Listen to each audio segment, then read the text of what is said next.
Small and medium enterprises are the backbone of developed economies and important contributors to employment and economic growth.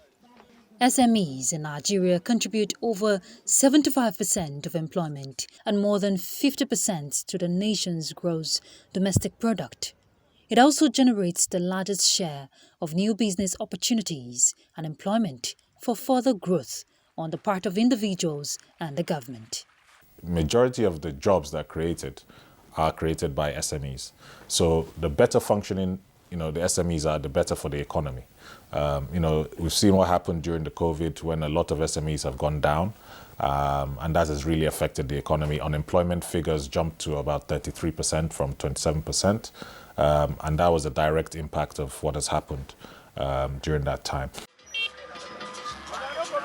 In almost every neighborhood, estate and business district across Nigeria, there are small and medium businesses. Notable among these are the food vendors, popularly known as Mama Put. They display already prepared meals, ready to serve any hungry stomach. But if you would rather prepare your own meals, then look no further, as the neighborhood around you also provides sellers of raw food stuff in bits and pieces in line with your budget. Though these small businesses can largely be said to be at the bottom of the business pyramid, they provide critical services in the neighborhoods they operate in. Area 11 in Garki, Abuja can be said to be an area characterized by government establishments and parastatals. In the midst of these are a number of these retail shops and stalls. The most sought after of them are the food vendors. Maria Matthew Onda is popular in this area as Iya and Mama Mommy. She has earned this name over the years because of her friendly relationship with her customers. She is the go-to person for food as she prepares and serves lunch to more than 40 people daily. Jam and plantain. That's the thing I start to do. When people are come that, I'm supposed to ask beans. They ask me, say, where beans now? I'm supposed to turn out with the beans together. That will balance. And I say, I can't start the beans. I know start out with the beans, quite okay. Now, people are asking me of rice. They ask me of swallow. I say, no, my neighbor says swallow. I don't want anything to. They say, they do this. I face waiting, I carry on to do. People ask me of swallow every time. I say, no, this is my business. Let me face it. Maria hails from Benue State but lives in Nyanya, a settlement almost 4 kilometers away from the city center. She is the third of 3 wives and mother of 6 children. Maria wakes up between 2:30 to 3 a.m. daily to start her day, which centers around the preparation of meals for her customers. She cooks most of the meals of beans, rice, boiled yam, and her signature spicy sauce. When my children used to go to school, only me, they struggle for the business. I have to fill that beans for fire. Some people are asking me that whether I use kanwa, they cook the beans. I say no. Since I start this business, I myself, for my house, I don't like to put anything that can use cook the food fast and done. No, I use firewood to cook it. I sell my firewood, I select my beans, and I put it in fire. I wash it 2 times, put it for fire. I don't use anything. I slice onions, put it nice. This sauce is pepper and onions. And I slice my onions, peel the back, wash it, and slice it. Pan the pepper. I don't use to carry and go in gin because if you carry and go in gin, you need to bring the taste out. I used to pan this with my hand so that you bring the taste out. It's not that I don't get money to carry and go in gin, but I want that fresher, that taste to come out. The moment she arrives at her business venue with a variety of food already prepared, she sets to start roasting the remaining items of plantain, popularly known as bole, as well as yam. The aroma from her meals alerts customers that food is ready, and in no time, her steady stream of customers keep her on her feet until she runs out, usually within 3 hours of her arrival. Why my struggle? I struggle my children to go to school. I want them to go to school. And that's my prayer. I want them to be somebody as I see other people. All of them that go to school and I pay the school fees, that which is this business I'm doing. So I don't use it and play. Anywhere I day, I used to serious. Even if I'm tired, I'll get up. I beg God to give me strength more. To use to fight for my children to stand. I know that if the good way come that way, I know say I'll sit down one day and chop. Before starting the food business, Maria had tried her hands on other things. When she realized her husband's meager salary could barely cater for the needs of the family till the next payday. So with just 200 naira in the year 2000, she started the preparation and sale of kunu, a local drink made with millet. In that time, nothing costs. If you go like small money, 100 naira, he will reach you to buy something. To manage. So my neighbor, I stay like that for him. Say he marry me as housewife, and the man, whatever that, anytime that he never collect salary, she will look for money and to transport himself go work. And I just look, they watch me every time, and I say no, I have to do something. So one day, he won't go work, he can't dash me, he can't give me 200 naira to use to eat. And I go my neighbor place that is where they do that kunu. I go meet and say, I won't do so something like this. So this money, you will reach me to do? He say yes, it's okay. Now, go carry me go market, go show me everything that I will buy, that I will use to do the kunu. Go show me. And I start to do the kunu. And that time we tight it in the leather, 5 naira that time. And that small yogurt rubber. So I started that kunu from 2000 to 2015. Before I leave it, I start this business.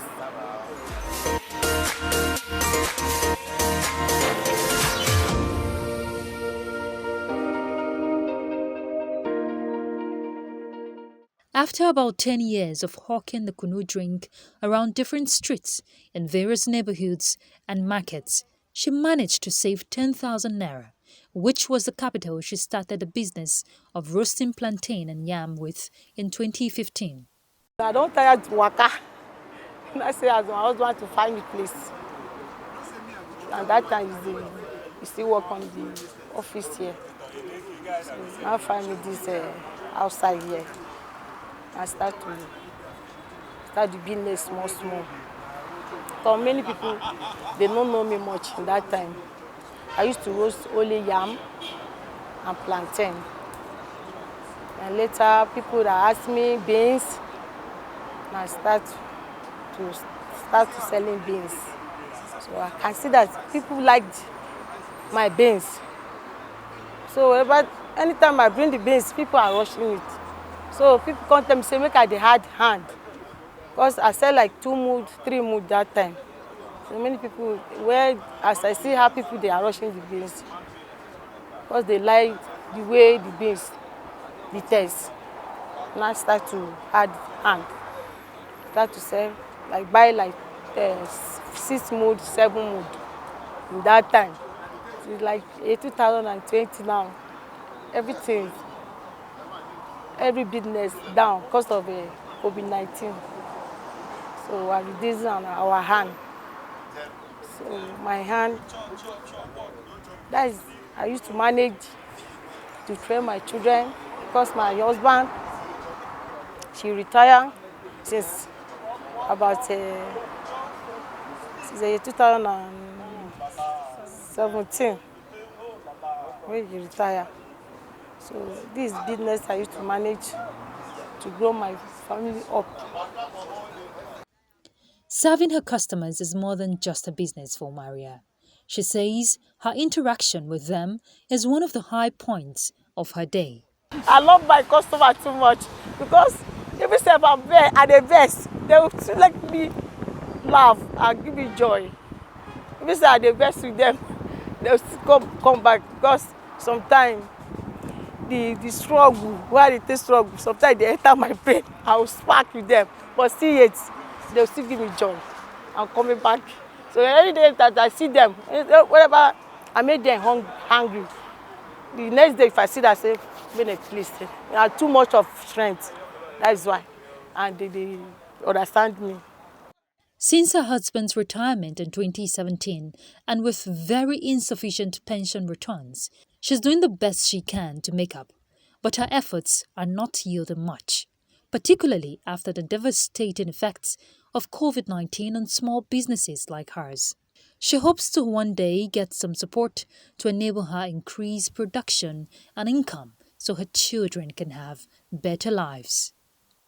When I start the business, where God blessed me, up to now God has blessed me, and because of the condition of the world, you understand?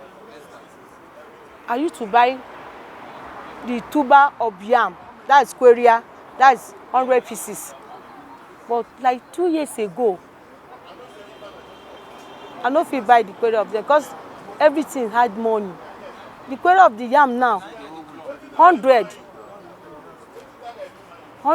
that 100 pieces, the one wey no even big that might be 40, 45, 50, 55, 100, yeah. Yam too cost. So somebody can give me money to buy yam. To buy that queria yam. Anyhow, I must see my own. But this one I buy pieces. That pieces there's nothing there inside. But if you buy tuber, like that 100 pieces, I must see my own game inside.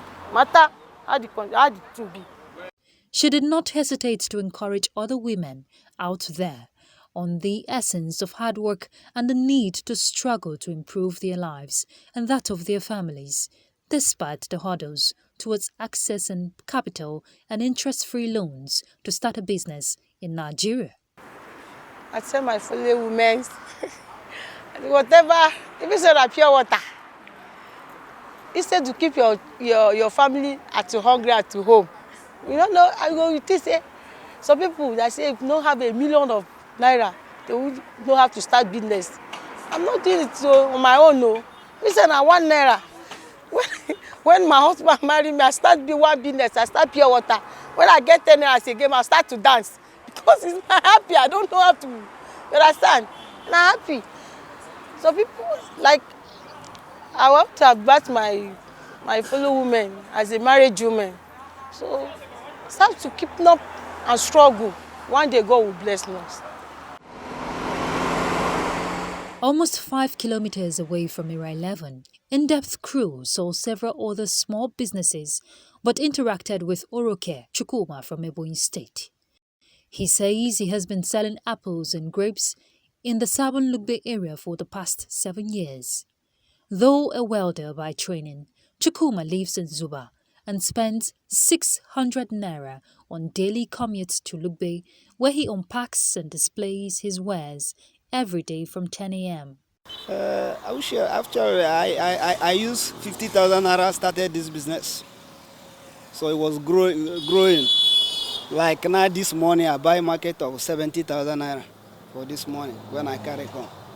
So like this one is 22,000 naira carton now. So the one I packed here, that one is 18,000. More like this green one, we are buying this green 17,000 naira, but we don't have money. You buy it 18,500. So when we say 100 naira, actually you have 2,000 naira profit inside. Chukwuma, who is married with 3 children, says he is currently squatting with friends after sending his family to the village following a bad experience with fraudsters some years ago. That encounter, along with the COVID-19 lockdown, drastically brought his business down. But he is thankful it was not to the point of total collapse. As we share now, my profit is, when I say this market now finish, I use the profit because this one I'm not selling it before. So that's my profit now. I use buy this cashew and granules. Even I'm selling banana before and pears, but there's no money because here I have a customer. If you say it is evening when I come here, there's no chance because motor will be parking here, blowing horn to go and serve them. So I have a customer, but I know get plenty markets.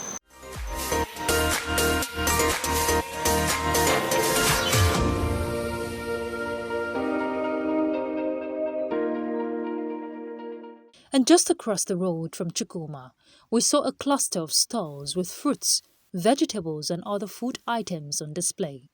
Another neighborhood market. And 24-year-old Aminu Bello from Katsina State, who owns one of these small stalls, was very happy to share his experience with us. 2018 I start, but now we did 2021. So I do business small.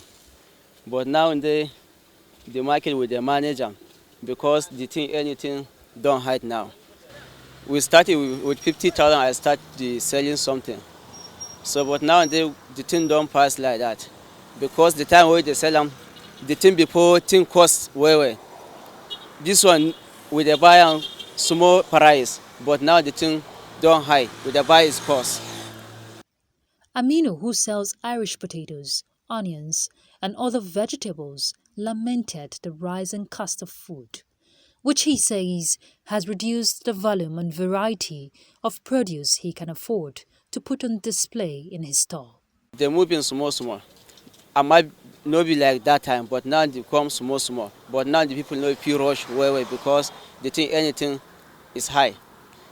Because now this make like this potato, before it cost people they rush buy them, but now the thing don't cost. No be all of them compete buy the thing. Like this potato, even I 1 bag I need, I go pay more than 40,000 for 1 bag.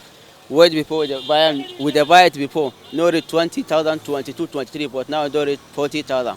Cost of food prices have gone up. We still have infrastructure challenges that affects a lot of these things. However, I keep saying this: there has to be a disciplined approach to that business. If you're eating into everything that you're making without keeping some aside, then you don't allow yourself room for when economic shocks happen. Every business has what's called like retained earnings, right? Retained earnings, once you've made your profit, you can, obviously you can spend some, but you also keep some aside to allow the business to grow. It also allows you to buy more raw materials, also allows you to take advantage of, for instance, seasonal variations. If she's, selling akara now, maybe she can buy beans when it's just been harvested, so she buys it cheaper. Okay, so these are some of I think it's more about having a strategy and understanding long term. Fundamentally, a lot of people that do, these small businesses, perhaps educational level doesn't allow them to do some of these things. Which is why I say, if you're able to structure that business, you'll be exposed to some of these, business strategies and all that, and in some instances, they're free. Your financial institution can offer that. There's government agencies that offer some of these things. But you have to be deliberate. A lot of people, use business or SMEs just as a means to an end, right? But they don't see it as something long term. Ideally, the business should outlive even the person that started it. So with that mentality, you're able to think longer term and be able to, put in strategies in place for that business to grow. Despite the significant contribution of SMEs to alleviating the poverty situation of its owner, its ability to create jobs for others and its role in growing economies, there are still challenges limiting its growth in Nigeria. So what is the way forward? The underlying factors need to be addressed before we talk about how the SMEs are going to grow. When I say underlying factors, we talk about structural issues, infrastructure. There's still no power. We have bad roads, so transportation, bad security, security situation. All these factors are obviously going to affect, the development of SMEs. When we think of the key growth sectors such as agriculture, manufacturing, and the likes, all these factors rely on the fiscal policy to override everything else. If the fiscal policy is not right, if we're not able to solve structural problems, then everything else that's underneath it, is like a building that's built on bad foundations. It's inevitably going to crumble. So, I think the government has tried to, direct policies to the SMEs. However, these policies are obviously going to be limited because of the fact of the structural challenges that have yet to be addressed. From the monetary policy point of view as well, Ideally, we should see a single-digit interest rate environment to help spur SME growth. But again, there's only so much credit you can pump into the system. If underlying structures are not there, that credit is not really going to, there's going to be a limiting factor to how much credit can actually affect the economy in that sense. Just like Amidu and Chukuma lamented, the effect of the coronavirus and subsequent high cost of foodstuff have also taken a huge toll on Maria's business and others like her, prompting the need for some cash injection to meet the demand. And business experts say small businesses need some cash injections once in a while to keep afloat. That kind of business ideally would need some sort of cash injection. It is a combination of factors. Is the demand for our food still there? If the demand is still there, then it's the supply that's limited, right? So how will she increase that supply? She'll need a cash injection. A lot of the funding from CBN has tried to be directed towards those kind of businesses. However, not everybody is going to get access to it naturally. We appreciate the last time we were here, you received us, and we were greatly impressed and inspired by the story you told us, and of course, the efforts from the small scale where you started from, and of course, by the time this story is being told to the rest of Nigeria, we believe it will inspire a whole lot of persons, both young and old, into believing in starting small and growing your business. So we appreciate your efforts, and of course we believe in your struggle, because we believe that at the end of the day, your tenacity, your efforts, and the way you have kept up the struggle will definitely lead you to a brighter end. So as a result of that, we want to encourage you by this token from the Indepth crew, which we believe will be additional inputs to grow your business even bigger than what it is now. From the story you told us from the beginning of the 10,000 naira, we believe with some little addition that we are going to give you, it will help you to grow this business the more. So it is on that note, I want to, on behalf of the crew, present this sum of 50,000 to you from the Indepth crew. So our pleasure. This is a surprise, and this is wonderful that I cannot expect in my life. I really appreciate. The Almighty God will bless this people for me. What should people do for me for today? God will surely answer you people more than this in Jesus' name. Thank you so much. I'm grateful. I'll use this money. I'll take this money, I'll put my business. I'll let my business grow more than before. And I'm really, really happy. So happy. So, Nigeria, God will bless you people for me in Jesus' name. Thank you. Thank you so much. God bless you, sir. Thank you.